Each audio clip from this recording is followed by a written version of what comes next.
صبح 6 ایون بیش از 11,000 ختم کننده های مکتب های میانه تاجیکستان بار اول زنگ کمالات یا زنگ آخر را در تالارهای خرد یا مجلسگاه های مکتب تجلیل کردند. این معرکه در مقایسه با سالهای پیش که اساساً با ترانه های شوخ و رقص و بازی سر میشد، امسال با سرود ملی آغاز گردیده نصیحت های خودداری از پیوستن به گروه دولت اسلامی را به همراه داشت. بسیار خوب قبول کردن چون که یک ترتیب نظام هست و البته برای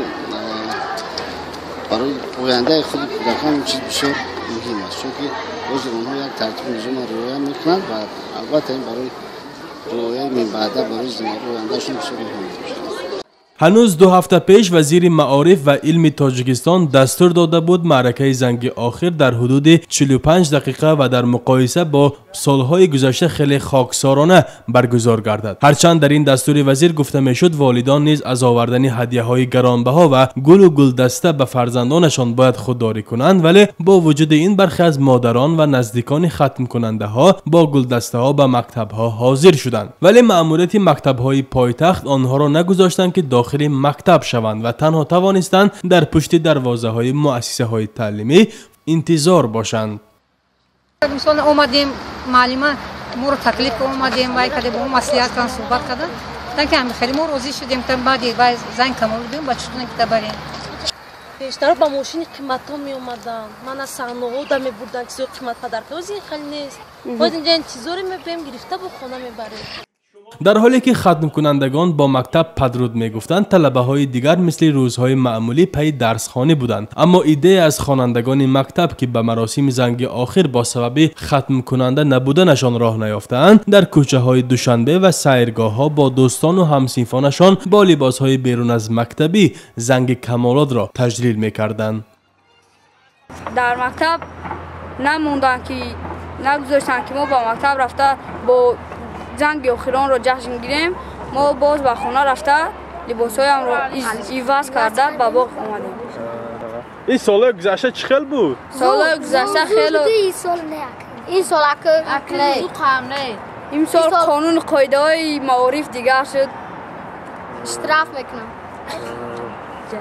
جریمه آقای تجلیل با شکوه از زنگ آخر در مکتب‌های تاجیکستان با هدف جلوگیری از خراجات زیادتی و رعایت طلبات قانون تنظیم جشن و مراسم هنوز سال 2007 منع شده بود، اما تا سال هروان مکتب‌ها امکان داشتند با ختم کننده های خود در یک جمع آمدی کلان در صحن مکتب با شرکت همه خواننده ها خداحافظی کنند. در ضمن این اقدام نوی وزارت که تجلیل زنگ آخر را باز هم محدودیت کرده است با نارضایتی خوانندگان روبرو گردید و کارشناسان مسائل جوانان و نورسان پیشنهادهای دیگری دارند. خواننده مکتب بودنمان رو اثبات کردیم و مکتب رو با سر بلند ختم کردیم و برای ما میسازد که همه یک جایه رویم به یگان مثلا موضع تاریخی به یگان جایهای تاریخی و فرهنگی که ما باری دیگر از اون جایها که مثلا یا که پیشتر نرفته بودیم یا که رفته باشیم و معلوماتی کافی نداریم و در اونجا رویم مثلا معلومات بگیریم از اون تاریخ و فرهنگ و عموما تمدن خلق تاجیک باز هم قوی‌تر با خبر باشیم. این هم علاقه باید که طرز باشد که زیر رهبری یگان نفر آموزگار.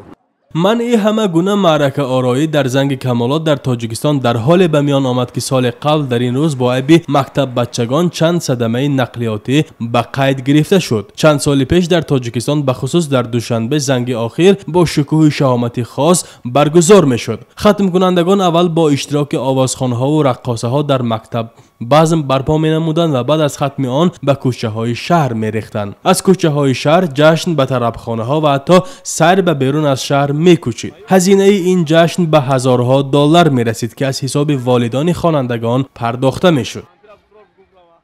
نباید آنها اینقدر آزرده باشند از این فرمان وزارت معارف، از این قرار وزیر معارف که محدود می کند شب نشینی و سیر و گشت بچه ها را. ما خیلی در خاطر داریم که سال 2006 2005 همین سیر و گشت ختم کننده ها باعث کشته شدن بعضی از خواننده ها شده بود، باعث مثلا به فلاکت دچار شدن بعضی از ختم کننده ها شده بود. از این زیادتر چه دیگر محدودیت میشه؟ شاید به کلی برهمیت، یعنی روزی ختم رو برهمیت میگن که همین روزی آخری سال خانش است، یعنی برای ختم کننده های جایگاه قائل نمیشن، بدترین حالتش همین میشد و اینم نمیدونم، من فکر نمیکنم که وزارت معارف و علم ما تا این حد کار را رساند. والدین و کارشناسانی که این فرمان نوی وزیر را مقبول دانستند از آن خوشحال هستند که صرف و خراجات بیهوده را اکنون به دانش آموزی و صاحب تخصصی من بعده فرزندانشان استفاده میکنند. امسال در مکتب‌های میانه تاجیکستان 11620 نفر صنف 11 و 167603 خواننده صنف 9 را ختم کردند. بنا به معلومات وزارت معارف و علم تاجیکستان از این میان بیش از 70000 نفر الکی در مرکز ملی تستی ثبت نام شدند.